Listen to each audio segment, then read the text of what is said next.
मेरे channel end of creation में आप सभी का स्वागत है।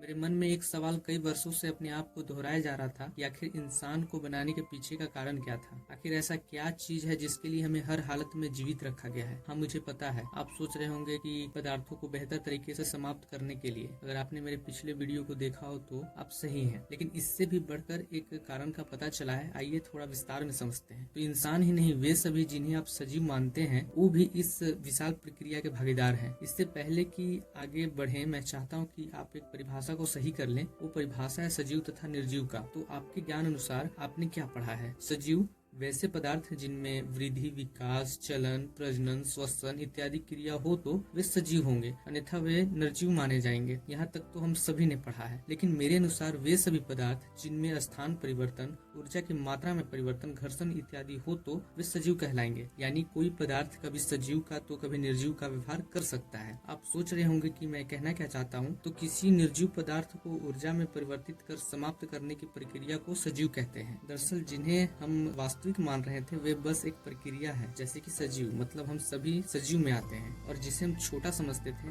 जिसे कोई अधिकार प्राप्त न हो, वही वास्तविक है। हम तो केवल एक प्रक्रिया है। एक उदाहरण लेते हैं जिसके जरिए आप मेरे तर्क को आसानी से समझ सकते हैं। चलिए एक मशीन लेते हैं, जनरेटर, जिन्हें आप निर्जीव मानते हैं, और एक जानवर लेते हैं जिन्हें आप सजीव मानते हैं। अब इन दोनों में समानताओं का आकलन करते हैं। तो जनरेटर को सही रूप से कार्य करने के लिए उसे अपने परिपथों का पालन करना होगा कि कब उसे किस तार में बिजली पहुंचाना है, कितना मात्रा में पहुंचाना है, किस सर्किट में अपने विद्युत मात्रा को बनाए रखना है इत्यादि। ठीक उसी प्रकार किसी जानवर के शरीर को सही तरह से कार्य करने के लिए परिपथों का पालन करना होता है कि किस कोशिका में कितना ऊर्जा पहुंचाना है, किस भाग में वसा, प्रोटीन, विटामिन की मात्रा को बनाए रखना है। तो निष्कर्ष यही निकलता है कि जो प्रक्रिया है वे सजीव है और जो प्रक्रिया नहीं है वो निर्जीव है। और आपको पता होना चाहिए कि प्रक्रिया इस संसार के लिए कितना महत्व रखता है। उम्मीद है आप समझ गए होंगे कि इंसानों को बनाने के पीछे का कारण क्या था। ध्यान देने वाली बात यह भी है कि अगर मशीन खराब होती है तो उसे ठीक किया जाता है और वह पुनः कार्य करना प्रारंभ करती है। तो कभी कभी कम जानकार या ज्यादा खर्च के कारण नहीं बन पाती है। उसी प्रकार जिन्हें आप सजीव मानते हैं उसे भी ठीक किया जाता है, और कभी कभी कम जानकार चिकित्सक व्यवस्था की कमी, ज्यादा खर्च के कारण नहीं बन पाती है और हमेशा के लिए खराब हो जाती है, जिसे हम सब मृत्यु के नाम से जानते हैं। महत्वपूर्ण बात यह है कि इस पूरे संसार में कोई भी पदार्थ निर्जीव नहीं है, चूँकि किसी पदार्थ के सूक्ष्म भाग परमाणु में उपस्थित इलेक्ट्रॉन, प्रोटॉन, न्यूट्रॉन ऊर्जा की मात्रा को बनाए रखना, गति को बनाए रखना तथा एक परमाणु से दूसरे परमाणु में स्थानांतरित होकर संख्या को बनाए रखना इत्यादि एक सजीव होने का प्रमाण देता है। ऐसा नहीं है कि निर्जीव नहीं है, बस केवल इस संसार में नहीं है जिन्हें हम देखते हैं, और जहाँ ये पाए जाएंगे उस जगह की खोज इंसान के लिए एक बड़ी उपलब्धि साबित होगी। आगे इसी तरह का वीडियो आता रहेगा। इस वीडियो को देखने के लिए आप सभी को धन्यवाद।